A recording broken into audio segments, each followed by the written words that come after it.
अक्सर हमें अचानक कोई ना कोई ऐसी क्षति पहुँचती है हमारे रिश्तों में, नातों में, हमारे परिवारों में, पैसे को लेकर के, स्वास्थ्य को लेकर के, जीवन को लेकर के कोई चला गया जीवन में। जो पीछे साथी रहता है वो इस तरह से सोचता है, परेशान होता है, दुखी होता है, तो अंदर ही अंदर कुढ़ता है, किसी से शेयर नहीं कर पाता है। तो दिमाग जो है वो बिल्कुल ज़्यादा इससे ड्रेन हो जाता है। डिमेंशिया याददाश्त का धीरे-धीरे कम होते ख़त्म हो जाना, ये बढ़ती उम्र में या ढलती उम्र में ज़्यादा देखा गया है और पुरुषों, महिलाओं दोनों को ही ये हो रहा है। आजकल इसकी थोड़ी संख्या मैं ज़्यादा देख रहा हूँ पहले से। उसके कई कारण हो सकते हैं कि आजकल का जो परिवेश हो गया है, बहुत तनाव युक्त हो गया है। बहुत सारी एक्सपेक्टेशन माता-पिता भी कर लेते हैं, दादा-दादी, बुज़ुर्ग लोग भी कर लेते हैं अपने बच्चों से, अपने परिवार से, पूरी नहीं हो पाती। कई बार हमें अचानक, कई बार क्या अक्सर हमें अचानक कोई ना कोई ऐसी क्षति पहुँचती है हमारे रिश्तों में, नातों में, हमारे परिवारों में, पैसे को लेकर के, स्वास्थ्य को लेकर के, जीवन को लेकर के कोई चला गया जीवन में, किसी का कोई पार्टनर, किसी का साथी, तो जो पीछे साथी रहता है वो इस तरह से सोचता है, परेशान होता है, दुखी होता है, तो अंदर ही अंदर कुढ़ता है, किसी से शेयर नहीं कर पाता है। तो दिमाग जो है वो बिल्कुल ज़्यादा इससे ड्रेन हो जाता है। धीरे-धीरे वो जो व्हाइट ग्रे मैटर है या बॉडी की जो ऐसा कहो कि ब्रेन की जो तरावट है, स्निग्धता है, वो ख़त्म हो जाती सोच करके। केमिकल्स इतने ज़्यादा रश होते रहते हैं हर समय, दुःख वाले, परेशानी वाले, वो सारा जला देते हैं अंदर से।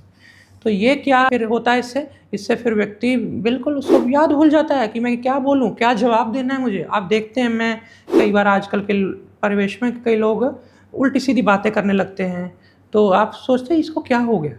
वो डिमेंशिया है। अब डिमेंशिया के पेशेंट मेरे पास आते हैं, हमारे हर चिकित्सालय में कुछ ना कुछ हर टाइम कोई ना कोई इस तरह के पेशेंट आना-जाना लगा रहता है। और एक पेशेंट जो ठीक हुए, ऐसा तो कई हुए, लेकिन एक महिला ऐसी जिनकी मैंने वीडियो बना ली क्योंकि मैं सामने बैठा था, तो मैंने सोचा आपके काम आएगी, तो मैंने वीडियो बना लिया। आप इस वीडियो को ज़रा देखें, फिर मैं आपसे आगे की बात करता हूँ कि ये कैसे ठीक होता है। नमस्कारम भैया, क्या नाम है आपका? पूनम। पूनम। पूनम जी, आपके बेटा आए हैं साथ में और आपकी बहू हैं, बेटी हैं, ठीक है। तो आपका शुभ नाम? रविता। रविता। रविता, क्या दिक्कत थी आपकी माताजी को? को डिमेंशिया डायग्नोज हुआ था। ठीक है। हमें मतलब हमें तो लगा था ये मतलब साल हो चुका था, लास्ट 2024 पे। ठीक है। ऐसे मार्च में से कुछ हुआ था, लेकिन उस चीज को हम समझ नहीं पाए थे। तो हमने सितंबर में जाके जब हमें एमआरआई करने के लिए बोला था, तब हमें डॉक्टर एकदम से बोलते कि इनको डिमेंशिया। और डिमेंशिया की वजह से याददाश्त कहाँ तक पहुँच चुकी थी, थोड़ा बताना? मतलब एक बार तो इन्होंने अपने जब ऐसे हमें सितंबर में पता लगा, हमें तब से पहले डिमेंशिया नाम नहीं पता था। तब हमें इन्होंने अपने बेटा जो वो चंडीगढ़ में रहता है, वैसे नॉर्मल पहले आता है घर पे, एक दिन वो घर पे आया तो इन्होंने गेट ही नहीं खोला। वो खुद कह रहा है कि मैं राहुल हूँ, अपना नाम ले रहा है, बट ये मतलब पहचाने ही नहीं। तो ये कह रहा है कि नहीं राहुल है नहीं, उसको उसका दोस्त मान रहे हैं, लेकिन उसको नहीं पहचान पाए। ऐसी इनकी सिस्टर आई थी, ठीक है, वो इनसे बड़े हैं, जो साथ में उनका बेटा था, उनको भी इन्होंने घर पे आने नहीं दिया। अब लेकिन अब ये उस बात को याद कर रहे हैं कि मैंने उस टाइम पे अपनी बेटी को भी नहीं पहचाना और अपनी सिस्टर को गलती मतलब बोल रही हूँ, उसने अपने बेटे को पहचाना नहीं। ये कहाँ तक? अच्छा, थोड़ा आपसे पूछता हूँ, ये कितना चीजें भूल गई थी, का कैसी हालत पे आ गई थी? हाँ, मुझे तभी पता लगा कि पहले था कि 15 दिन या 1 महीने बाद घर चले जाना, तब तक 2 महीने बाद घर गया था मैं। तब मैंने देखा जाके कि मुझे नहीं पहचाना कि इतनी को लगेगा मैं। फिर तो जब क्या उस वक्त क्या कर रही थी ये, किस तरह की इनके बिहेवियर्स थे? उस वक्त ये था कि एग्रेसिव थे थोड़े। एग्रेसिव हाँ, थी? normal और से याददाश्त aggressive थे। कितनी गई हुई थी, थोड़ा बताना? याददाश्त ये था कि भूलना शुरू हो गए थे। शुरू हो वो भूलना शुरू हो गए थे, कोई भी रियलिटी बात होता उनको याद नहीं होता था कौन है। जब कोई नॉर्मल जैसे घर का काम ये सब कुछ स्टार्टिंग से मदर करते हैं वही कर रहे थे, लेकिन उन्होंने खाना वगैरह सब कुछ छोड़ दिया था। अगर हम बोलते थे है ना कि अग्रेसिव हो जाते थे बहुत ज्यादा। लेकिन आप आनंदम आयुर्वेद में कितनी देर पहले आई? हमने दिसंबर में विजिट किया था। दिसंबर 21 दिसंबर में। तो 21 दिसंबर से आपने हमारे चिकित्सकों से परामर्श लिया? हाँ जी, 21 दिसंबर से हमने वो मेडिसिन मतलब स्टार्ट कर दी? ज्यों का त्यों किया? जो का था। तो अभी कितने % आराम है इनको? अब हमारी भाषा में बोलते हम 70% है, और ये अगर सोचे तो ये तो अपना 90%। अच्छा, ये 90 बोलती हैं। भैया, क्या नाम है आपका, दोबारा बताना? पूनम है मैम। पूनम माता जी, कितने % आप आराम महसूस करते हो? पहले क्या कमी थी? आपको कुछ बताना है लोगों को? मैं चाहता हूँ लोगों को हम मोटिवेट करें कि भाई निराश ना हो, है ना? कुछ बताओ जरा ताकि पता चल सके। अब तो हम बर्तन साफ कर लेती हूँ सब। कभी कभी काम पर जाते हैं ना, वहाँ पहले झाड़ू दे देती हूँ पहले। अच्छा, काम वाली से पहले झाड़ू दे देती है। अच्छा, ये दोनों कौन है, ये लड़का लड़की? ये लड़का है, एक लड़की, बड़ी लड़की की शादी हुआ उसका। पक्की बात है? ठीक है, ठीक कह रही है। इससे इससे छोटा ये है। अच्छा, इससे छोटा ये पहले भूल गई थी ये सारा? इतना क्लियरली इंट्रोड्यूस नहीं कि इस चीज को कर पाते थे। अच्छा, मुझे ये बताओ, याददाश्त वापिस आई, जो चीजें आई हैं भूली हुई थी? अब वो बातें नहीं, कुछ जैसे अगर मूड में है, आप मूड में बैठे होते हैं तो जो बातें हमें नहीं पता बचपन से ऐसे निकाला, वो फैमिली के पास सारी बोलती हैं दोबारा? डिस्कस करते हैं, ये वो बातें डिस्कस करते हैं। अच्छा भाई बताओ, काफी कम थे। बोलते कम थे पहले, अब बोलने लगी, खुश रहने लगी? हाँ, बहुत ज्यादा difference। खुश रहती हैं आप? अब तो ये कहते हैं मैं किसी को बंदे को बंदा नहीं समझती। नहीं समझती अब? नहीं, हम बताए, हम जब फिल्म में थे ना, उसका सब बात बताए इसको। पुराने टाइम की पापा से भी कहते थे कि आप चलाक होंगे, मैं भी उनसे कम चलाक हूँ। पहली बार हमने ये वर्डिंग सुनी है। अच्छा, ऐसे बोलती हैं? पापा को क्या कहती हैं? अगर आप भी चलाक हो ना, मैं भी आपसे कम नहीं हूँ। बाप रे, ये रहना भैया, ये चीज हमने मैंने ये 32 साल में कौन सी गोली से हुआ है ये? 32 साल में मैंने ये पहली बार सुनी है अपनी। अच्छा अब ये ना, आप ये ठीक होते होते अच्छा भाई, मुझे थोड़ा ये बताओ कि आपने जो ये पहले और अब में डिफरेंस देखा है, तो आपको अब लगता है कि थोड़ा क्या रह गया है, वो किस पे काम करना चाहिए? ये है कि जैसे बात रिपीट करने काफी बार, जैसे कोई चीज खाने को दो, तीन ठीक है। महीने नहीं खानी 4-5 बार बोलेंगे, फिर बाद में खा भी लेंगे, ठीक है। बट वो डिनाई करते हैं। अच्छा, कब फर्क आना शुरू हुआ था? दिसंबर 21 से शुरू हुए? वो फेब तक आ गया था। फेब तक आ गया? 5 सितंबर किसी को लेट आता और किसी को थोड़ा और जल्दी आ जाता है। ठीक है, आप मुस्कुरा दीजिए थोड़ा। हाँ, पूनम माता जी को बहुत सारी शुभकामनाएं, आप 100 साल जिए, सभी को नमस्कारम, है ना? ये डिमेंशिया अब तो नहीं कोई भूलती चीज? नहीं, कोई नहीं बोला। हाँ, आप कहाँ पे आई हुई हैं आज? लुधियाना से आई हूँ। लुधियाना। और मेरा नाम? आपका नाम क्या नाम? आयुर्वेदिक है। आयुर्वेदिक है हमारा नाम? हाँ, हमारा, हाँ यही है, आयुर्वेदिक ही है हमारा नाम। ठीक है, चलो खुश रहिए, कोई नहीं, मुश्किल है ना, खुश रहिए मैया, धन्यवाद। तो देखा आपने, ये महिला जो अभी अपने बारे में बता रही थी, इनके परिवार के लोग भी इनके संग थे जिनको पहले डिमेंशिया हुआ। अब वो आयुर्वेद की चिकित्सा जो कि 5-6 महीना 8 महीना करनी पड़ती है, 1 साल करनी पड़ती है, तो उससे अब वो स्वस्थ हैं। किसी किसी रोगी को तो तीसरे चौथे माह आराम दिखने लगता है, किसी किसी को 6 माह भी लग जाते हैं, क्योंकि ब्रेन भी डिजनरेटेड है। कितना डिजनरेटेड है ये सबका अलग अलग मैटर करता है, कितनी आयु है उसकी, इम्यूनिटी कितनी है व्यक्ति की, या यूं कहो कि वापस रिजुविनेट करने की, सृजन करने की शक्ति सबकी अलग अलग होती है। तो इसको ध्यान में रखते हुए किसी को 6 महीने भी लग जाते हैं असर दिखने में, पर ये औषधियाँ काम करती हैं। हमारे वैद्यों पे आकर के आप उनसे भी मिल करके परामर्श करके भी इनको अपनी प्रकृति के हिसाब से जांच करवा करके भी शुरू कर सकते हैं दवाई, तो और भी अच्छा रहेगा। लेकिन यहाँ मैं बता रहा हूँ ये औषधियाँ वैद्य भाई बहनों की नॉलेज बढ़ाने के लिए, ताकि वो भी कर सकें इसको, अपने आने वाले चिकित्सालयों में अपने पास आने वाले रोगियों को दे सकें। क्योंकि कई बार हम पढ़ तो लिए, हमने BMS कर ली, हमने सब कुछ कर लिया, लेकिन जो परंपरागत ज्ञान है गुरुओं का, ऋषियों का, जो हमने देखा बचपन से कि भाई ऐसे ऐसे किया जाता है तब ये चीज़ होती है, वो बहुत ख़ास चीज़ होती है, अनुभव बड़ी कीमती चीज़ होती है। तो मैं वो आप सबको बांटता रहता हूँ, ताकि मैंने जो पाया अपने गुरुओं से वो मेरे तक ना रहे। ये चीज़ अगर यहीं दब गई, यहीं कहीं घुट के मर गई, तो आगे नहीं बढ़ी।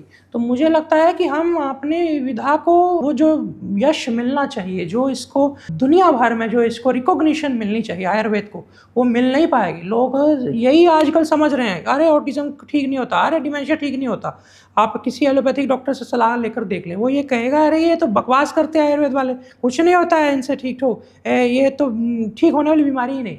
ऐसा कह के वो एक गोली लिख देता है जिससे थोड़ा दिमाग के वो इमोशंस को थोड़ा दबाने वाली, जिससे ज़्यादा व्यक्ति वो गुस्सा ना करे, ज़्यादा वो तनाव में न रहे, बस इतना कर देता है। तो उससे तो ठीक होने वाला नहीं है। लेकिन जो ठीक हुआ मैंने सामने दिखा दिया, आने वाले समय में और लोगों के भी इंटरव्यू दिखाऊंगा, ताकि आपका भ्रम टूट सके कि नहीं ये चीज़ होती है। फिर वैद्य भी आराम से उसका उपचार करेंगे। हालांकि इसमें बहुत सारी विधाएँ हैं, बहुत सारी और औषधियाँ हैं, सारी मैं इस वीडियो में नहीं बता रहा। मैं उस वीडियो में कैसी बता रहा हूँ कि किसी को अगर हाई BP भी है, हाई BP का उपचार साथ में करो, चाहे आयुर्वेद में, एलोपैथ में, जैसे भी।